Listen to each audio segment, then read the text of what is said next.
I've watched a lot of State of the Union addresses over the years. I've given 7 of them myself. I've been in that chamber when the air felt heavy, when the stakes were so high you could almost feel people holding their breath. During impeachment, during war, during moments when half the room wanted me gone and the other half wasn't entirely sure they wanted me to stay. I know that room. I know the weight it carries. But what happened last night, February 24th, 2026, inside the United States Capitol, that was different. And I don't say that lightly.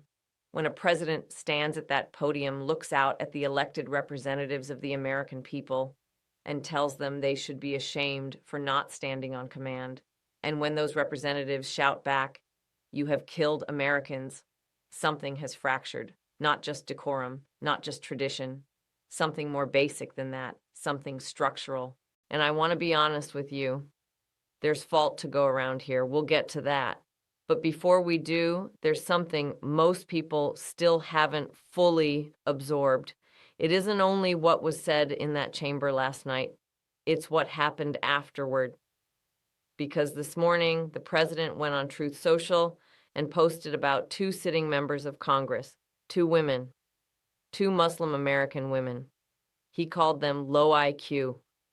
He said they looked like they should be institutionalized. And then he said we should send them back from where they came. One of those women was born in Detroit, Michigan. Just sit with that for a moment. We'll come back to it because none of this appeared out of thin air.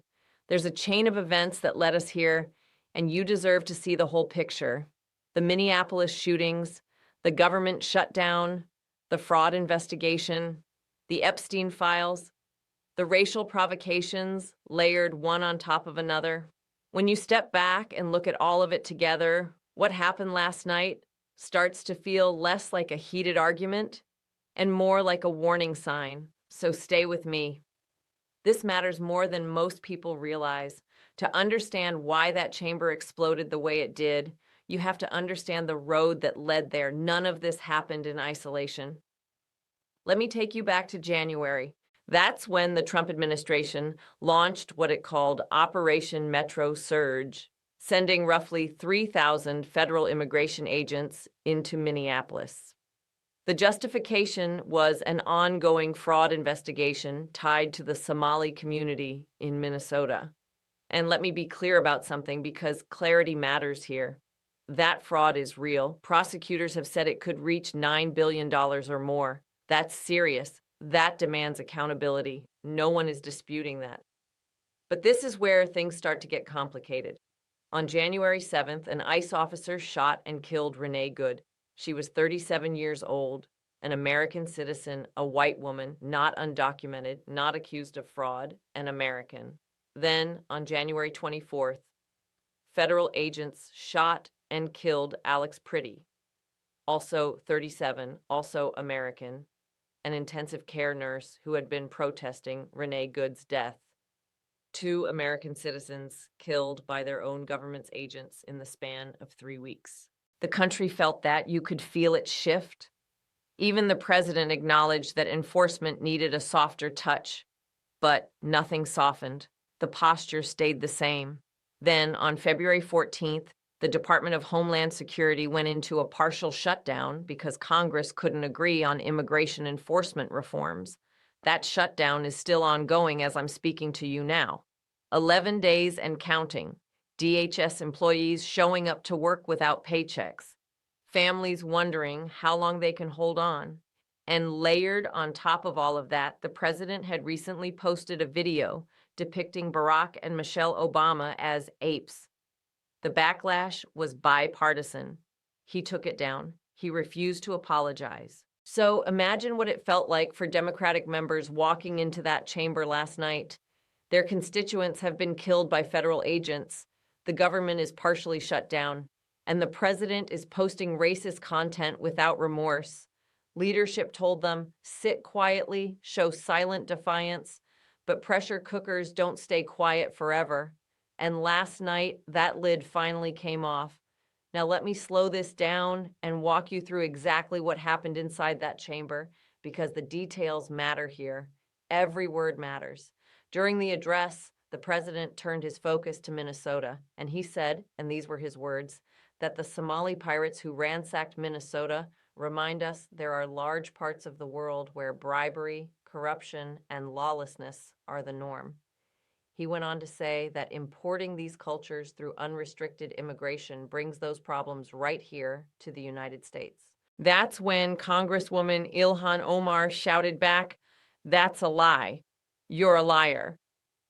Here's the truth, and it's important to hold more than one truth at the same time. The fraud investigation is real, but calling an entire community Somali pirates from the presidential podium during a constitutional address isn't law enforcement. It's demonization, especially when prosecutors themselves have said the central figure in the largest fraud scheme was Amy Bach, a white woman. 82 people charged does not define an entire community. That's where the tension escalated. The president then asked members to stand if they supported prioritizing American citizens over undocumented immigrants. Democrats stayed seated. He pointed at them and said they should be ashamed of themselves for not standing, and then added, "These people are crazy." That's when Omar and Rashida Tlaib shouted back, "You have killed Americans. You should be ashamed." Tlaib called out Alex Pretty by name. She wasn't a criminal. She also shouted, "How about those Epstein files?" And then both women walked out. Now, here's the part that still hasn't fully sunk in for a lot of people. The next morning, this morning, the president went on Truth Social. He called them low IQ. He described them as having bulging, bloodshot eyes. He called them lunatics, mentally deranged. He said they looked like they should be institutionalized, and then he said they should be sent back from where they came as fast as possible. Rashida Tlaib was born in Detroit. When a president talks about sending elected members of Congress back, we are in territory this country should never be comfortable with, and I want to explain why that matters so much. Because I've stood at that podium 7 times. I gave one State of the Union during impeachment. I gave one less than a year after the Oklahoma City bombing, when the whole country was grieving and I had to somehow find words that could hold people together. I gave them while Newt Gingrich sat right behind me, and he and I disagreed about almost everything. We shut the government down twice. We fought over Medicare, over the budget, over the future of this country. But here's what I never did. I never pointed at individual members of Congress and told them they should be ashamed for not applauding me. I never turned the State of the Union into a loyalty test. And I never, under any circumstances, went out the next morning and told elected representatives of the American people that they should be sent back. The State of the Union isn't a rally. It isn't a campaign stop. Article 2, Section 3 of the Constitution says the president shall, from time to time, give Congress information on the State of the Union. That's it. It's a report. It's a duty. It's one night a year when a president is supposed to speak to the entire country, not just the people who cheer the loudest. Now, do I think Omar and Tlaib should have heckled during the address? Let me be straight with you. No. Their anger was justified. Their concerns about Renee Good and Alex Pretty are real and serious. But shouting during the State of the Union hands the other side exactly what it wants. It shifts attention away from 2 dead Americans, a government shutdown, and racist rhetoric, and turns it into spectacle. And spectacle always wins on cable news. I learned that lesson the hard way. But here's where we have to be clear about something else. A member of Congress shouting from the floor is a breach of decorum. A president using racially charged language from the podium, demanding a standing loyalty display, and then posting dehumanizing attacks the next morning is a breach of the office itself. The power isn't the same. The weight isn't the same. The responsibility isn't the same.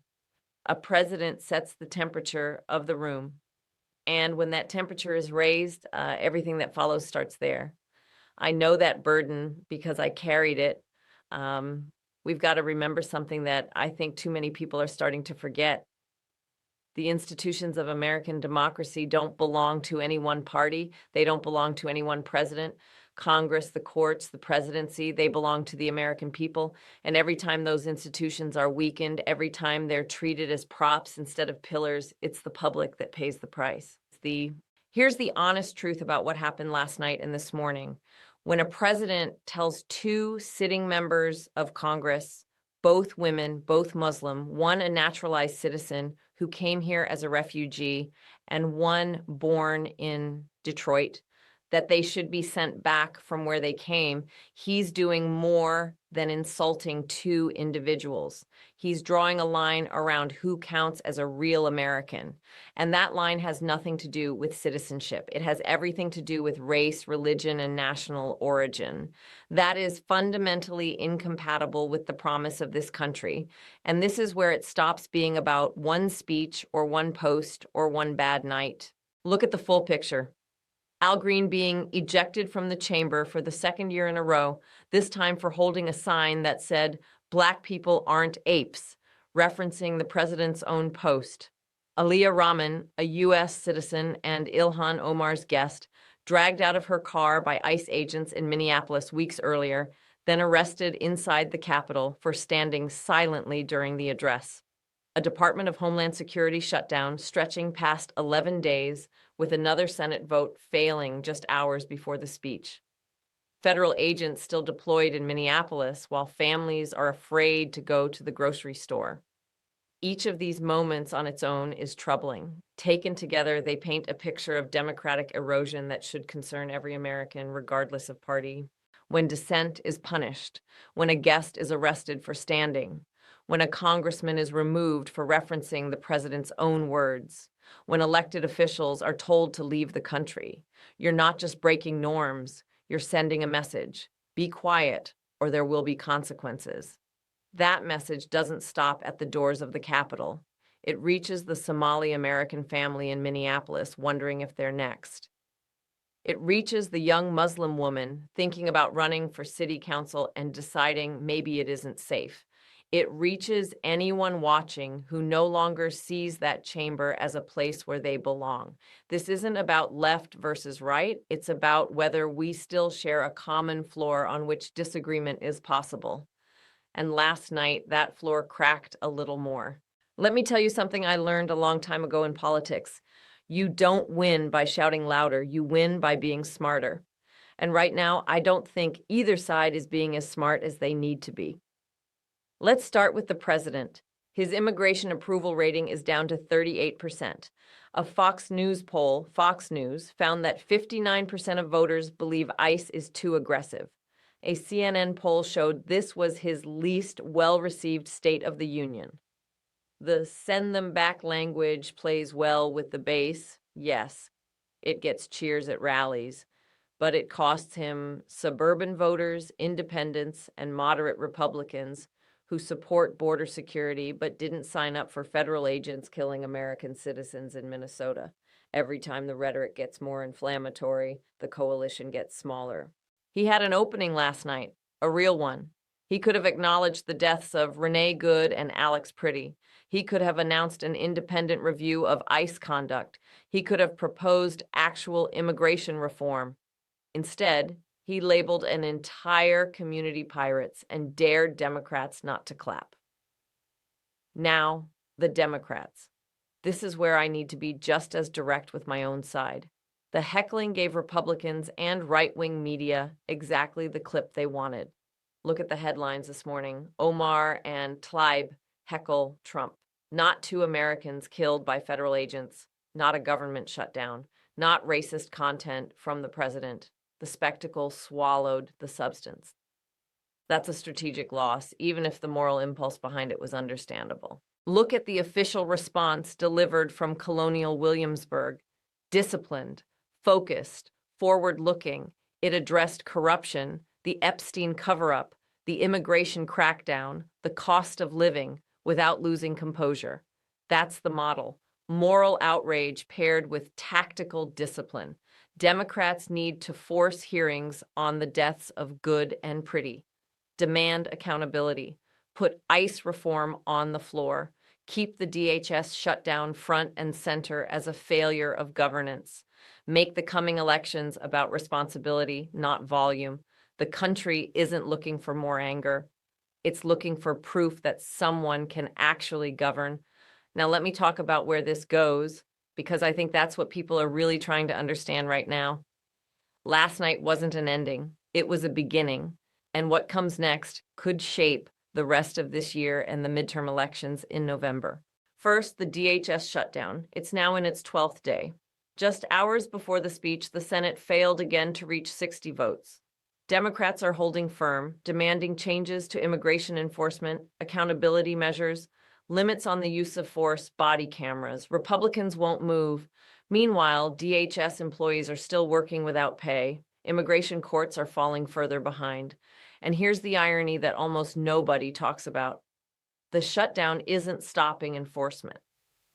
ICE agents are considered essential, so the raids continue in Minneapolis even while the agency overseeing them is technically unfunded. That isn't governance.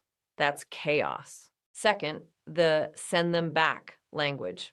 We've seen this pattern before.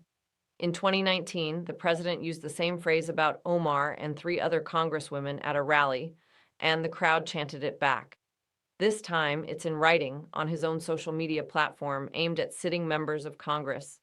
There are already public conversations swirling about Omar's immigration status, even though she came here as a refugee and is a naturalized citizen.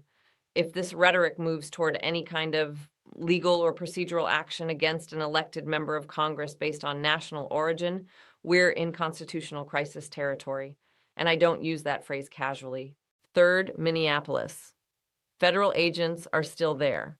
The fraud investigation is ongoing. The community is frightened. Renee Good and Alex Pretty are dead, and there has been no independent investigation, no accountability review, no public reckoning. If the administration doesn't change course, there will be more confrontations, and it won't be politicians who pay the price. It will be ordinary people. And fourth, the midterms. This State of the Union is going to shape messaging for both parties all the way through November. For Republicans, the bet is that immigration fear mobilizes voters. For Democrats, the question is whether outrage can be translated into votes, policy, and a governing vision that gives people something to vote for, not just something to vote against. Here's what worries me the most. If our politics stays trapped in spectacle, in shouting matches, in truth social posts, and cable news loops, then the country loses the ability to deal with the real problems. Immigration reform, fraud accountability, government funding, and the safety of American citizens from their own government's agents. The danger isn't just one bad night.